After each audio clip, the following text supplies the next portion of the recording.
Now, Bollywood, as we've actually come to know it, has grown and grown since those early days when you started making movies. Now, 750 movies a year, approximately, are turned out from there, some with hundreds. Many of the actors can be making 6 films at any one time. That's a conservative estimate. Conservative? You think more? Yes. Why is the industry so prolific? Why does it turn out so many movies? I think partly because that's the only form of entertainment we have in India. And it's easily available to the common man. It's cheap. Ticketing is very reasonable. And people just like to go out and see the movies. And it's very much more a family affair, isn't it? Yes, everyone in the family goes. Yes. And that's why the films are very successful over here. It becomes more of a social gathering. Yes, it People is. go to watch the star's latest film. Now, your name above a film title will always sell a film. Now, that must gratify you. Not always. So how many films would you make in any one time? Well, What's actually the most that you've been doing? Around the 70s and 80s, I was doing about 20 films at the same time. Yeah. But now it's about 6. Slowed down. Slowed down. I mean, 20 films, but then you must have been going on, they give you the script, you learn that line, you do it to camera. It's a very fast turnaround. Yes. Sometimes 2 or 3 in the same day. Wow. Some go in, huh? Some 3 go shifts in. a day, yes. 3 shifts a day. That's right. And do you ever get to meet and acquaint with the other people working on the film, or yes, are you of rushed course. between film sets? No, we have the cast and the crew of each film with us. Yeah. So we keep meeting them. So you must have been seen by billions of people now around the world in all the movies. Well, 900 million in India and the Asians all over the world. Yeah. Yes. And the films travel, people eagerly await the next films now, don't Yes, they? they do. Every Friday, about 10 films. And how many do you watch yourself? I try and see as many as I can, but it's tough sometimes. It is difficult, but then if we look back, you were sort of acting from a very, very early age, even at home. Yes. You were acting when you went to college. You did Shakespeare. Good research. You did? You did do Shakespeare? Yes, but they were very amateur level work, and there was an interest in working on stage all the time. And then I guess that films was a natural extension to what I was doing, and that's how I ended up in films. You've made 80 films. Do they still excite you as much as the very first film? Oh yes, absolutely. How do you keep going then? I think it's looking at your career every day, and every day is a new challenge. It's a new day, a new role, a sequence, virtually. May not be in concept, it's similar because the format hasn't changed in the last 50 to 100 years of Indian cinema. Most of our stories are the same, but there is an excitement every day, and that keeps you going. Oh, I was speaking to you earlier and I was saying, now, how can I describe you? Are you a bit like Sean Connery? And you were saying, you've got a bit of John Travolta and you've got lots of different things in there. Yeah, that's because almost all Hindi films have the leading man playing something dramatic, something romantic, a few dance numbers. We have a lot of music in our films, 6 or 7 songs in every film. We have a lot of action, there's a lot of drama, there's adventure. It's several things all going at once. So.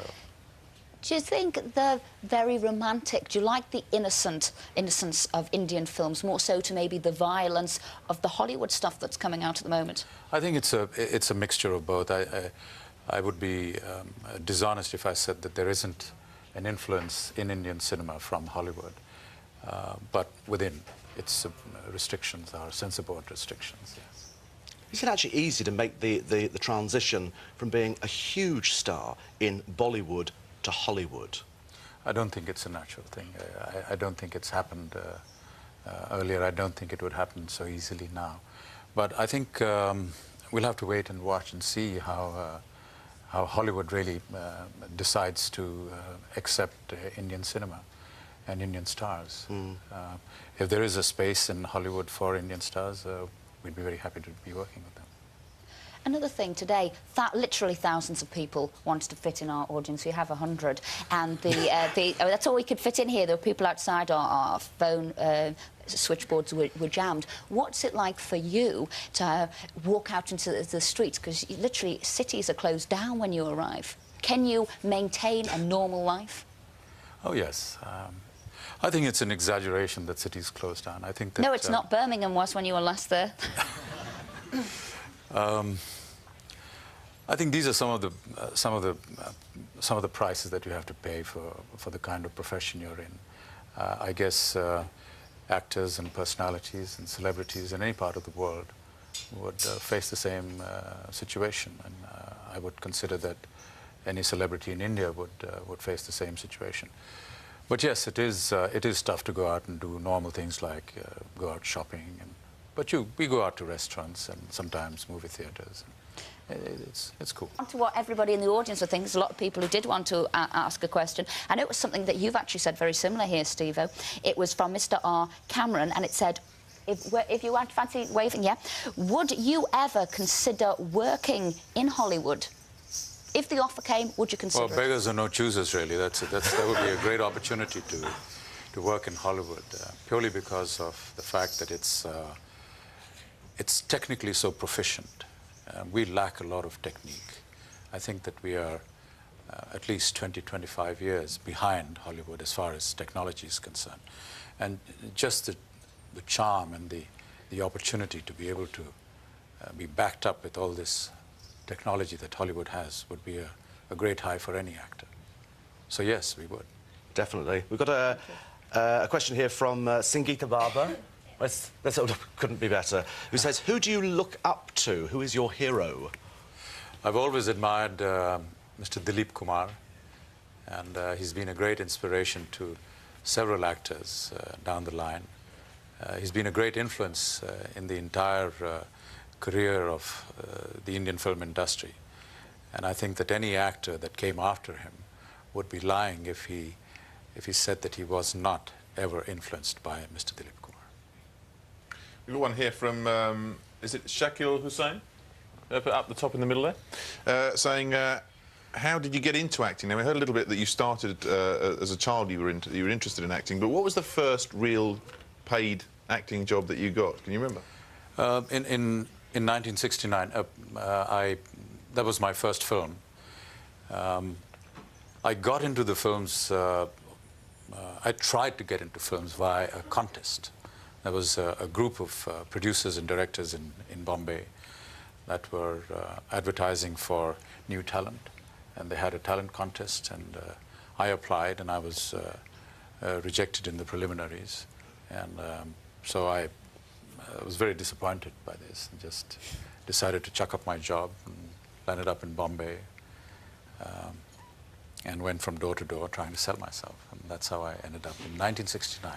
Yeah, we and got one. South Hindustani was the first film with Khwaja Ahmad Abbas. And we've got one more here, which is the last one, from Hiten Barber. Where's Hiten Barber? Where? Hello? Put your hand up. And he's over there in the corner. Yeah. Are you thinking about going back into politics? No. That was very emphatic. Don't like politics, then? No. That was a very brief stint I had. It was more an emotional decision that I took.